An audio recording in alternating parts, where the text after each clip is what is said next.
Eu nasci em 51, tá? Então eu acredito que em 52 já estava no Brasil. Mas meu pai veio acho que um ano, 8 meses antes para pesquisar mercado, para achar o lado profissional dele. Depois disso é que chamou o resto da família, entendeu? Então eu vim com minha mãe, na realidade. Aham. Tudo que eu precisava, tudo que eu tinha dúvida, ele me orientava, tá? Em todos os sentidos. Então ele me ensinou a nadar, me ensinou a pescar, me ensinou a andar, me ensinou a lutar, me ensinou a ser um pouco desembaraçado, que eu era muito tímido, estou até hoje um pouco, tá?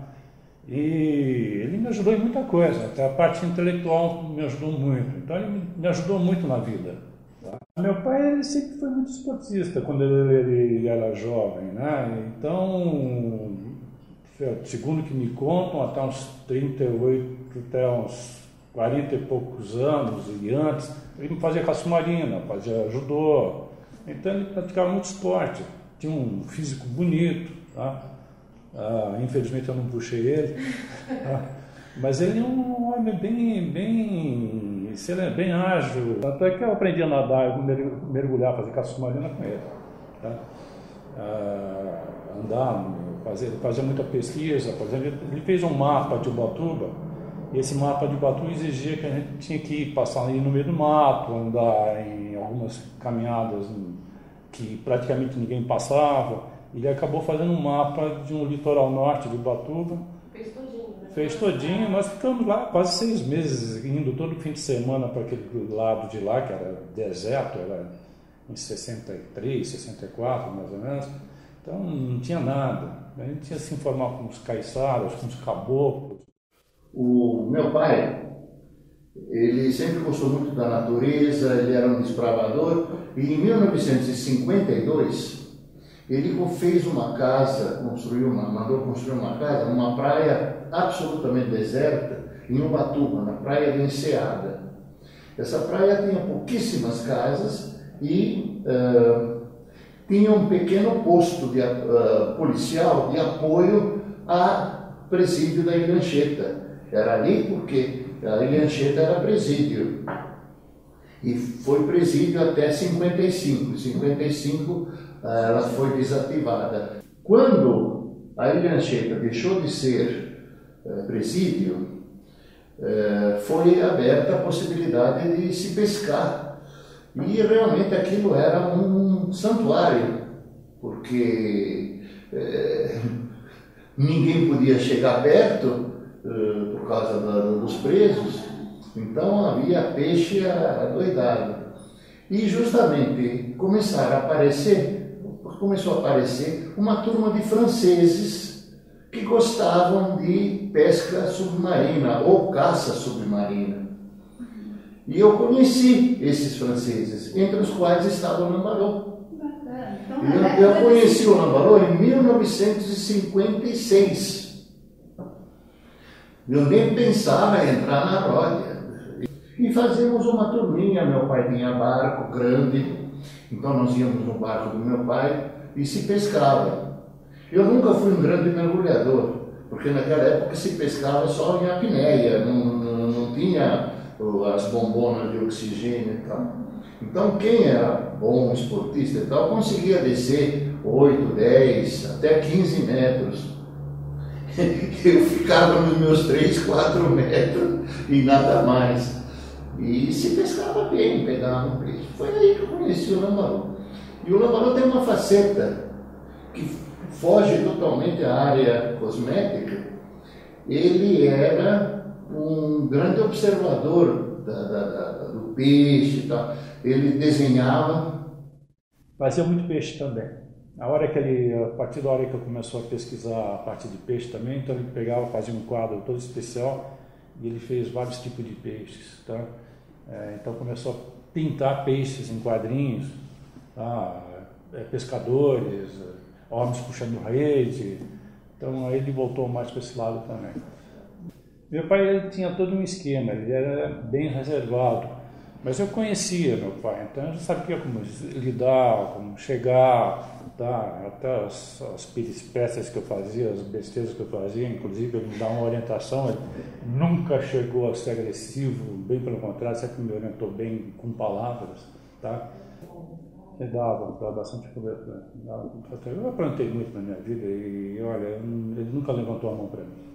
Tá? Bem pelo contrário, ele batia nas minhas costas e me ensinava o outro lado da vida. Então, ele gostava muito do neto dele. Ele tinha o maior orgulho do neto dele. Dava para perceber nitidamente. Muito carinhoso, muito carinhoso. Ele gostava muito. Pena que ficava pouco tempo, porque ele se dava muito bem. E o meu filho puxou muito a ele. Eu tenho 2 filhos, um é adotivo, o outro realmente é de sangue. Tá? Então ele conheceu, mas ele conheceu pouco, porque meu filho nasceu em janeiro de 87 e meu pai faleceu em dezembro de 88. E também meu pai adorou o João Paulo também. Meu pai conheceu o João Paulo com 4 anos de idade. Foi a época que eu conheci também, foi pacotinho que eu ganhei. Gostou muito do João Paulo também, brincou muito com o João Paulo. Ele aceitou o João Paulo como se fosse o neto dele. Então hoje é meu filho. Eu nunca penso que o João Paulo tem outro pai. É a mesma coisa, o João Paulo faz isso comigo. Então são os 2 filhos, por isso que eu falo, tem 2 filhos, não tem diferença nenhuma entre um e outro. Eu tinha o maior orgulho do neto dele, eu nem sabia que ele tinha todo esse orgulho. Eu comecei a ficar com inveja. E realmente, ele era uma pessoa, na vida particular dele, ele era uma pessoa um pouco fechada. Mas ele sempre comentava do neto dele, comentava da esposa, do filho. Ele tem um filho, tinha um filho só, né? Tem um filho só.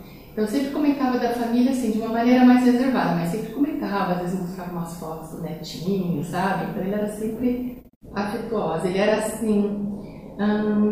Ele não demonstrava assim com ações, ele demonstrava com o jeito dele, não com ações assim, me abraçar, não era assim, era uma pessoa mais reservada, nesse sentido, porque era francês, né, europeu, então tem um estilo mais diferente. Mas era uma pessoa que cativava, conversando com a gente via que, sabe, ele podia contar, a gente podia contar com ele, em tudo. É o que eu falei, meu pai era uma pessoa reservada, como eu te falei, ele tinha uma vida toda dele especial, que era voltada ao serviço, ou às pesquisas, vamos dizer, de todas as formas, porque ele ficava atrás dos livros, das revistas, das informações. Naquela época não tinha notebook, não tinha muito computador, mas se tivesse ele deveria ficar na frente da tela o tempo todo, né? Então ele tinha esse espaço reservado, mas era uma pessoa que você podia contar com ele era prestativo, fazia questão de honrar o nome dele, ele me ensinou muito isso. E, vou te falar, não gostava de nada que fosse desonesto nesse sentido, sempre procurava ajudar terceiros, no sentido de colegas, amigos, principalmente do serviço. É por isso que eu fiz questão de fazer meu estágio na Givaudan, porque eu já sabia da capacidade, da especialidade dele e tal. E realmente, para mim, não vou exagerar, mas talvez esse estágio na área de cosméticos me valeu mais do que minha graduação, meu diploma em química.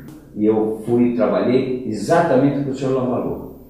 Né? Foi aí que ele me franqueou, como eu falei, o laboratório, eu trabalhava nas bancadas, fiquei até um pouquinho mais, ele me deu informações preciosas.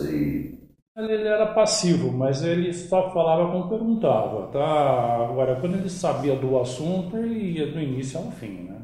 Ele comentava, não deixava ninguém ficar em dúvidas. Então ele conversava bem nesse sentido. Ele já estava trabalhando uma semana de Givaudan. Ele percebeu que eu era estudante de química, não sabia nada, e ninguém ensinava nada. Entende? Ele falou Rebo com aquela voz pesada, Rebo, mais grave que a minha, né? Senta aqui. Hoje você vai ser meu aluno. Foi aquele primeiro dia que mais machucou. Ele começou a me ensinar o que era uma indústria de cosmética, que era uma indústria de fragrâncias. Entende? Lá que inclusive começou a nossa amizade. Mas ele era quieto. Ele gostava muito de ópera, gostava de músicas, obviamente, Edith Piaf, François Aznavour, esses cantores franceses que você conhece, que hoje já não se comenta muito. Gostava de um teatro, mas ele era mais voltado mesmo, dentro de casa ele escutava muita ópera. Aliás, ele era uma pessoa de uma cultura riquíssima. Nossa, ele conhecia tudo, ele conhecia... ele pintava, ele era pintor, ele fazia pesca submarina, né? Inclusive, há anos atrás ele tinha contato com Jean Cousteau. Ele teve contato pessoal mesmo. Né? Mas eles conheciam pessoalmente? Se conheciam. Que bacana. Isso há muitos anos atrás. Depois esse contato acho que não se manteve, eu não sei, mas ele tinha muito contato com esse, porque ele conhecia muito sobre peixes. Ele, por exemplo, ele fez um mapa de toda a costa de Ubatuba, todo o litoral de Ubatuba. Ele desenhava, fazia com caneta, com nanquim, com caneta tinteiro, nem lembro o que era, mas desenhos assim super cuidadosos. Ele era perfeccionista, ele fazia tudo que ele fazia bem feito, sabe? Mesmo nos trabalhos, quando ele ia fazer algum trabalho, ia editar alguma coisa, um artigo para uma revista, uma palestra, o que fosse, ele sempre estudava muito sobre o assunto. Olha que ele tinha bastante conhecimento, assim, ele estudava, pegava o número máximo possível de informações. E o Sr. Lambalou fornecia artigos técnicos, artigos internacionais, coisas extraordinárias para a revista. E nós precisávamos disso, né, na época. E fornecia os detalhes gráficos e tudo da mais alta qualidade e tal. Então, ele estava pronto sempre, é o que eu me lembro do Lambalou, sempre para servir o setor. E assim, numa modéstia incrível, mesmo sem considerar a capacidade realmente que ele tinha, porque era um profissional extraordinário. Eu, na minha visão, o Sr. Lambalou era, talvez, naquela época, um dos profissionais mais competentes na cosmetologia, na área cosmética. Eu não tenho dúvida de dizer isso. Ele tinha uma competência fora de série. Porque o Lambalou se diferencia das outras pessoas que trabalharam na cosmética pelo fato de ele ter sido um profundo conhecedor de estética. Na França, ele já tinha feito... Então, quando ele desenvolvia um produto, ele desenvolvia um produto voltado para a função do produto, para a atividade, a ação do produto, no aspecto cosmético estético também. Então ele ensinou muitas coisas a nível de empresas, a nível a nível técnico também, né? Foi um professor realmente. E ficou que tudo eu devo a ele, tudo, praticamente tudo que eu, no meu começo de vida profissional, eu devo a ele. Como pessoa, como eu falei, uma pessoa fora de série, uma pessoa com muito bom humor, sempre disposta a ajudar, uma pessoa que cativava todo mundo. Não tem quem convivesse com ele que achava algum defeito, alguma coisa. Ele sempre era uma pessoa bem-humorada, ele sempre estava pronto para escutar, para ajudar. A verdade é essa. E eu só tenho a agradecer a ele, tudo que ele fez. E até hoje eu me emociono quando eu falo dele. Porque ele é o pai da cosmetologia moderna do Brasil.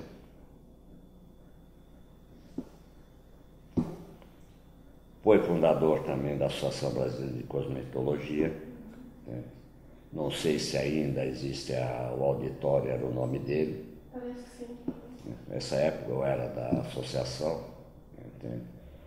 E ele ajudou demais. O Lambalou ajudou demais. Ele deixou a marca dele. Ele pôs uma semente, essa semente virou uma árvore. E a semente hoje está dando frutos. Se eu digo, era um cientista completo. E a maior lembrança que eu tenho dele é justamente saudades. Ele era espetacular, ele era uma pessoa muito boa dentro de casa, tá? Eu não posso falar mal do meu pai, bem pelo contrário. Eu acho que ele foi cedo demais.